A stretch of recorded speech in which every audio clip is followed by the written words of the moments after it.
Okay, we're going to bake something today. I like to bake, and one of the easiest things to bake is muffins. And I love chocolate chip banana muffins, for example.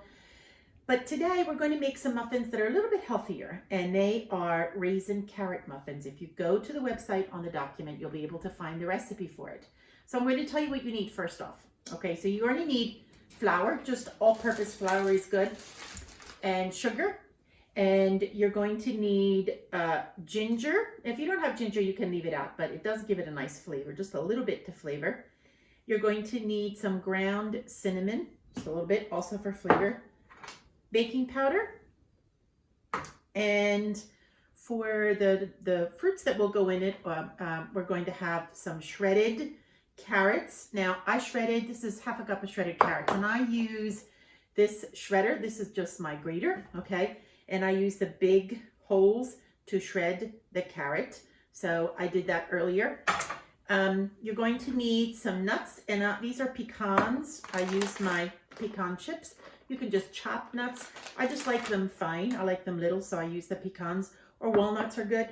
And raisins. These are dark raisins, but I've used, I've also used the yellow raisins, the sultan raisins. Those work too.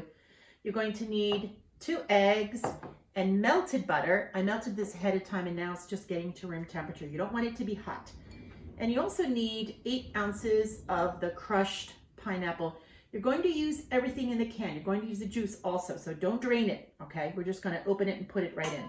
Okay, so the thing about muffins is that you have to be careful not to overmix them. If you overmix them, they turn out tough. So you just want to combine everything until it's just combined, okay? And the other thing is that you want your oven to be nice and ready to go. So I set my oven to 375 already, and these will take about 25 minutes to cook. So we're going to start putting it all together right now, okay? So the first thing we want is 2 cups of, as I said, flour.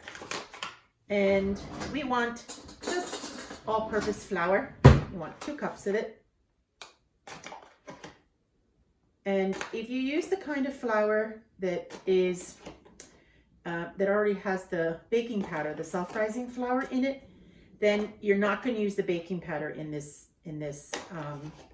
recipe. Okay, so you either use regular flour and use the baking powder, as I'm going to tell you, or you're just going to use the self-rising flour, but don't use the baking powder in the recipe. Okay, that usually is the case. All right, so we want 2 more or less level cups of the flour. Okay, 2 cups of flour. So that's good. And then we want sugar. And the sugar, you're going to only need 1 cup of sugar. And if you're concerned about too much sugar, you can even use a little bit less. It's not going to matter. You don't want it to be super sweet. And the carrots also lend a sweetness. They're baby carrots, so they do lend a little sweetness. So a cup of sugar goes in there. All right. And then you're going to need 2 teaspoons of baking powder, okay? And you want these to be really correct dosage. So you want to level off the top. So there's 1 and 2 teaspoons of baking powder. And a half a teaspoon of the cinnamon.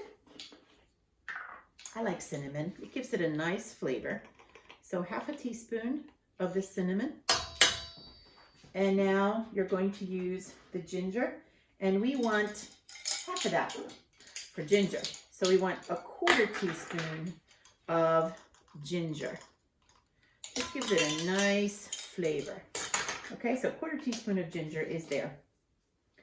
Now, we're going to just combine it. Just get a big spoon and just combine it so that you just have the flour and the sugar and your spices sort of all mixed together.